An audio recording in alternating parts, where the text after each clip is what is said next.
Today's best music. Magic 89.9. Today's best music, Magic 89.9. I'm Zoe from Afternoon Tea from A to Z, and today, from the comforts of our coziest clothing, I have the privilege of chatting with one of my favorite artists ever, the lovely Filipino-British singer-songwriter, Beabadoobee. How you doing, Bea? How are you? I'm doing swell. I'm super psyched, but before we begin, we're going to play a little game to break the ice a little bit, and it's called Sugar or Spice, where I'll blurt something random, and if you like it, you say sugar. If you don't like it, you call spice. Ready? The first two questions might have been cut off, but let's move on to the third one. Pineapples on pizza, the very famed question. Oh, spice. What? Really? So I love it. All right, number 4, making the first move. Sugar. Hey, Sugar. it's 2020. All right. Number 5, Yeah. the last one, mint coffee. Oh, spice. I don't like coffee. You don't like coffee? Yeah. Well, that's the first I'm hearing of that. That's really cool. Okay. Anyway, so let's get into it. You've recently released a new single, and it's entitled Care, and it's off of your debut album entitled Fake It Flowers, slated to release later this year. The lyrics are melancholic, but the sound makes me want to crank up the volume, dance on my bed, headbang, and completely trash my room. Tell me, was that juxtaposition intentional? Oh, yeah, definitely. I feel like it really helped me out mentally as well, like writing a song from a really sensitive place and then making it sonically something super big and angry and fun and dancey. Yeah. And I think I wanted to portray, I guess I wanted to get over the meaning behind it by doing that and hopefully help people kind of just chicks to rock out and stuff. So I think it's in the best way possible, happy song. Kind of. Yeah, it is. I mean, listening to Care gave me goosebumps. We play lots of different types of music on radio every day, but nothing beats actual instruments. So what or who would you say is a major inspiration for the way that your music sounds? Definitely. So Forecast specifically was definitely Michelle Branch, Veruca Soul, the Cranberries, the Cardigans, Wow. a lot of amazing front women, Yeah. bands from that era. And yeah, I think for the album, a lot of the inspiration was them and Alanis Morissette, Susanna Vega, My Bloody Valentine, Galaxy 500. Obviously, Pavement's always been my favorite. But yeah, just bands like that. That's a great taste in music, by the way. You also have a music video for Care, and it's got this homemade aesthetic that makes me nostalgic for a time that I've never even experienced. What was the concept behind that? Well, I was just stuck in lockdown at my boyfriend's house, and we pretty much like winged every single shot. We're just like, oh yeah, we'll do this. Really? We'll do that. Yeah, it was very much like unplanned because there was like a proper music video we were gonna do with the whole band and I, but we couldn't go because Corona happened. Yeah. We had to basically make do with what we had around us. Well, watching it, I would have never been able to tell that it was just you and a couple of friends that shot it. And all the more, when you watch it, you won't be able to tell that it was taken during the pandemic. So, like, it's really, really good. You should be really proud of yourself for that. Thank you. All right. Well, quite a handful of new listeners are actually shocked to discover that you're Filipino, you're full Filipino, that you were born in Iloilo and moved to London when you were a toddler. And I also read that you're living your folks' pop fantasy of pursuing music. Did you ever listen to OPM back in London? Oh yeah, most definitely. Apple Hiking Society and Itchy Worm, Nice. Eraserheads. Just like the stuff that my mom used to play growing up. I guess that embedded in me and subconsciously, like the melodies go through my music without me even realizing at times. I just think their lyrics and the way they shape their melodies are so interesting and so catchy, and like I know there's something about music that makes me feel at peace, and it's probably because it reminds me of home. That's fantastic to hear. Well, a lot of new fans today also know you from Pofu's track entitled Deathbed, which samples your very first song, Coffee, which I know that it was the first one that you wrote when you got a guitar. And it's very lovely in all its raw goodness. How does it feel that a bedroom hit has catapulted you to where you are now? It's very strange. Because I obviously never expected any of this to happen, like I was never made to be, in a position like this, or like, the attention I received growing up. I've always, I was always in the background. So getting this like new, sometimes unwanted attention can be overwhelming and quite intimidating at times, but it's something that I'm getting used to. And obviously it has its perks where, people who find that song will discover my music and discover me like as a person and become, a listener. And I think that's super cool. But at the same time, I think when you hit like a level of attention, people stop seeing you as an actual human being and just see you as a thing. So they just start like, that's where the hate comes and the abuse comes, and it's strange, and I'm only getting used to it. But I'm happy that I've got like a support group around me to help me with that sort of stuff. Well, it's insane to believe that you're only 20. And it goes to show that you could have left Coffee the overnight success that it was, but instead you've allowed it to encourage you to create more music that connects with so many people, especially me, across the planet. Maybe even a couple of aliens with Space Cadet, who knows? They could be into your music too.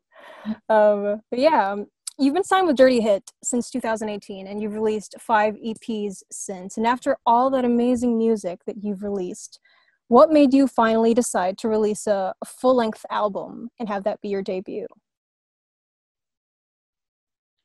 I feel like I was ready. I was finally ready. I feel like because every time I had written an EP, it was during a certain time of my life. It was during a certain phase.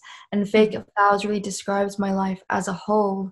And has songs I had written during the Patched Up era. I had songs that talked about my childhood. I had songs that talked about the mistakes I did on tour and what happened on tour. And the whole idea behind the album is everything I was supposed to tell someone but couldn't. And I feel like I had enough things to say to make an album about that reason. And I think music for me helps me organize my thoughts a bit. It helps me, it's a bit like therapy.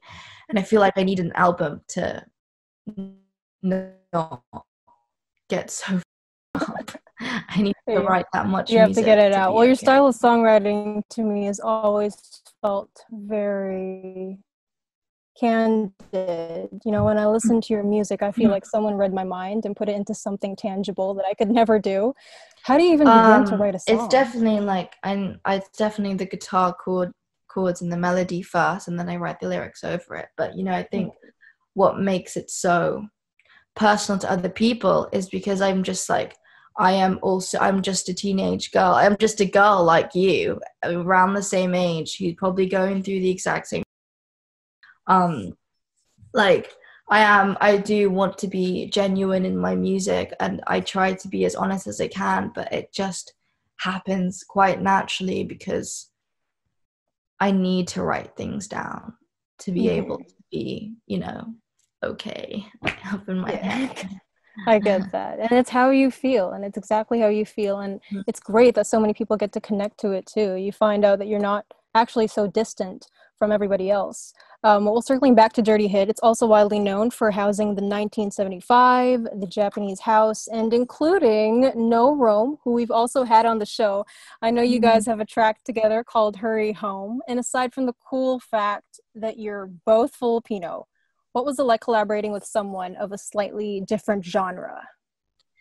It was actually pretty interesting, and I ended up having really good fun. And I love Rome's music despite like our differences in the way we write, but I honestly I love adapting to new things, and he loves my music. We're just both really good friends, and I have I respect him so much. I think he's incredible. And he's just like, why would I even think of saying no to something like that? He's so amazing. But yeah. Mm-hmm. All right. Well, of course, as an artist, you know what it's like to experience a block of creativity. And with quarantine having happened, I mean, it's still very active here. Everyone has a lot of free time on their hands staying home. Have you ever found yourself feeling pressured to create? Oh, yeah, most definitely. Like, I think after the album, I had a really bad writer's block and I was getting stressed out. And even right now, it's like I'm finding it quite hard to write. But it's like really important to live through your writer's block and understand what, like, you know, I literally just wrote an album. Like, I need to chill the fuck down. But you know, stuff like that happens a lot. And you know, I'm currently recording for the next release after the album in Oxford with my band and Matty and George, and we're all living in this house, trying to create something. And obviously I need to finish the lyrics to some of these songs, but I've been struggling a lot. So I think when that happens, I just need time to just live my life, because I can't really write anything without even experiencing anything. And that was the problem of the whole quarantine mess, because people want living, people want experience. They had no idea what to write about. I had to think, like, I had to dig deep into every single insecurity I had in my mind, and it was pretty traumatic. You know, I did get a few songs out of it, but it's like, it's quite hard living in a pandemic. Yeah, no kidding. The fact that everyone's going through it too, like I can't imagine what you're going through, and you can't imagine what other people are going through too. Yeah. Well, our local music scene, you know, has been booming steadily, but I'm sure a lot of young people are still quite hesitant to pursue a career in the arts, or even press the record button for that matter. And this is usually the part of the interview where we ask artists for a message to their fans. But I've noticed that your music attracts a certain niche of inspired people. So instead, I'm going to ask you, what nudge could you give to artists in their bedrooms right now, trying to figure out how to do what they want to do? I think if you're really passionate about what you do, you're going to want to hear it. You're going to want to hear what you wrote or what you made. And that doesn't matter if 500 people are going to listen to it. It doesn't matter if 1 million people are going to listen to it. But I know you yourself would want to listen to a piece of music you made.